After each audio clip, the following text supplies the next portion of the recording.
It is an honor to be with you. My name is Jasmine, and let's talk about economic justice. All right.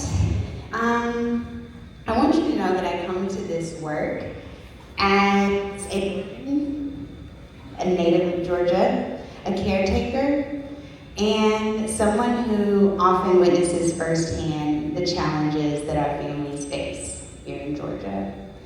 And some of that is because of how I began my career, which was in the classroom. So when I started in the classroom, I learned very early into my career that if you really want to care for a child, the best way to do that is to care for that child's family. And so it's been an honor to continue education justice by bridging all of our lanes of economic justice and a better Georgia for all. So when I think about this work, I am really reflecting on the idea that nearly 1 in 5 children in Georgia lives in poverty. And it is that child and their family that guides a lot of my work. So as we talk about economic justice today, one of the first things that I'd like to do is define our terms. So when I'm thinking about economic justice, I'm thinking about fairness. And you can click forward if that's possible. But when I think about economic justice and fairness, I'm talking about fair opportunities, a fair shot to have fair wages, and fair shot at having dignity in your workplace. Next slide, please. So economic justice really includes making sure that we have equal access to equal resources. And, part of my approach to this presentation, not only did I want to talk about economic justice and the challenges here in Georgia, but I kind of wanted to build context. But there is infinite context about how we got here. I like to say when I'm thinking about social justice issues, nobody woke up like this, except Beyonce. We have experienced decades, if not centuries, of systemic and policy decisions that have created the challenges that are only exacerbated today. But there's not enough time to build all that context, so let's just drive it home and talk about Georgia on the next slide. We know that here in Georgia, our state minimum wage is still $5.15. I heard the gasps in the room, and that's fair because it's significantly shorter than the federal minimum wage, one of the lowest in the nation, and a full-time minimum wage worker here in Georgia would make less than $16,000 a year. That's not even enough to cover living expenses for a person, let alone if that person has children. And Black women, we're talking 62 cents on the dollar for their white male peers. And as we all age, the gap only grows. And I start here by defining our terms and talking about how this shows up in Georgia, because one of the things that I'm really proud about our work at 9 to 5 is we really want to paint the picture of intersectionality. All these issues work together, and here's an example on the next slide. This is also connected to our child care crisis. Here in Georgia, child care remains one of the biggest barriers to economic security because it costs nearly $10,000 a year or more for just one preschooler. That could be up to a quarter of income if you're a single parent. On top of that, 73%, 3 out of 4, Georgians do not have access to paid leave. So even when that child is born, let alone get sick, families and parents are left with some really unfair and impossible choices. And leads and connects to another challenge. Here in Georgia, we also have to recognize on the next slide our housing inequity. Since 2020, rents in some Georgia counties have raised by 20 and 30%. I'm from right here in Atlanta, very proud to have grown up here, seeing Black excellence, Black wealth. However, it brings me a lot of pain that here in Atlanta, the racial wealth gap is staggering. White households hold 46 times the wealth of Black households. 238,000 compared to just 5,000 net worth for a Black household. Statewide, 15%, only 15% of owner-occupied homes belong to Black families. But Georgia, as a full population, has about 33% Black population, but only 15% of owner-occupied homes belong to Black families. So we've talked a little bit about wages, childcare, housing, and I'd love to connect it to another issue on the next slide, which culminates in an ultimate wealth gap. Here in Georgia, the white median household has about $146,000 in wealth. For Black households, it's about 5 to 10K on average. But here's what's really challenging. Education does not close the wealth gap here. In Georgia, there are more Black women who carry the highest student debt loan of any group, averaging nearly $39,000 after undergrad.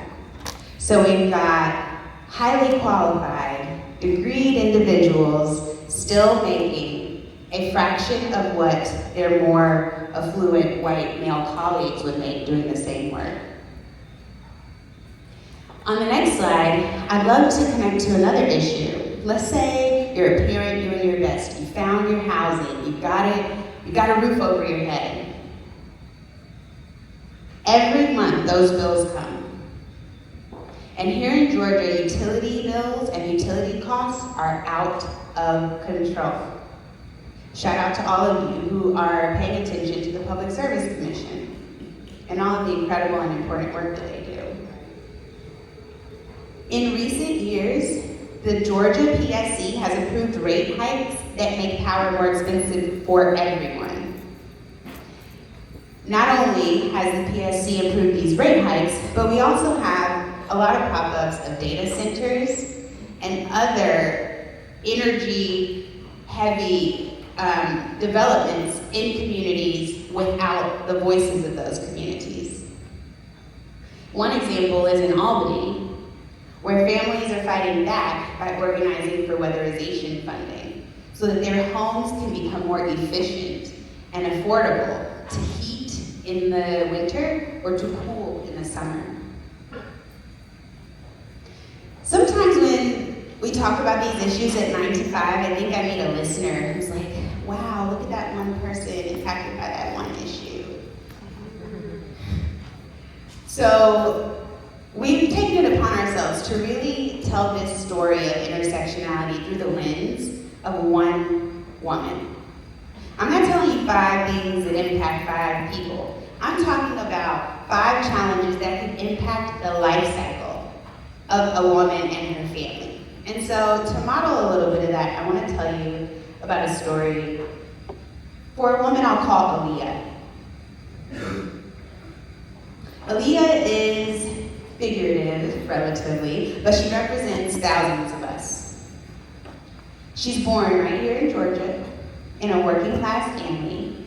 Her parents work full time, but because wages are low, she grows up in a household where choices are tough.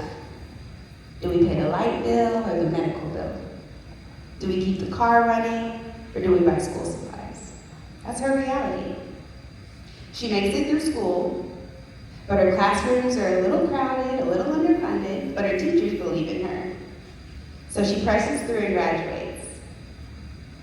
At 18, when she goes to college, she's actually the first in her family to do so. So in order to make that happen, she's got to borrow loans. When she graduates from college, she's carrying a student loan debt into jobs that also don't pay her enough. In her late 20s, when she finds a partner and has a child, she recognizes that in order to educate her preschooler, it's going to be more than a quarter of her income. So she scales back her hours or passes up on promotions to make sure she's available, just to make it all work. And as she ages, maybe into her older years, she's still working, costs have piled up, but because of the sacrifices she made in her earlier years, her Social Security check might be a little smaller, her savings might be a little thinner, and her ability to pass wealth on to her children is a little tougher. So the cycle continues. And when we think about Aaliyah, you may know an Aaliyah, you may love an Aaliyah, and you may be an Aaliyah. When we think about Aaliyah, what we've got to understand is that this isn't a series of her failures.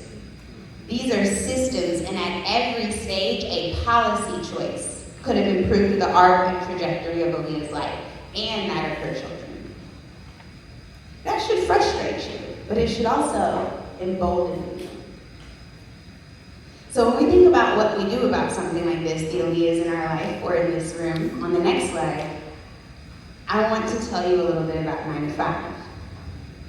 We support Aaliyahs across Georgia and across the country, and we've been in this work for about 50 years. Our work includes advocating for paid leave, focusing on childcare and housing, and we are a member-led organization. We answer to people.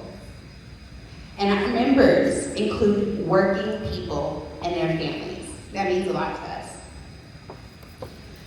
On the next slide, I want to really just wrap it and bring it home by telling you, not only does this story, the Aaliyah story, matter, but the people we answer to, our members' stories matter. They are at the core of our work, and it looks like Cassandra, who testified in the House about pregnancy discrimination she was experiencing in her workplace, a correctional facility where she was one of few women. Imagine. The storytelling in our work also looks like when Savannah child care providers fight for delayed funding because decal admin is shaky. The storytelling also impacts us through our Albany families who are resisting unfair utility hikes and fighting for weatherization investments that they so deeply deserve. So as we close out, I just want you to know that economic justice is really about rewriting rules across the arc of life for women like Aaliyah, our members, and the women in your lives who you care about.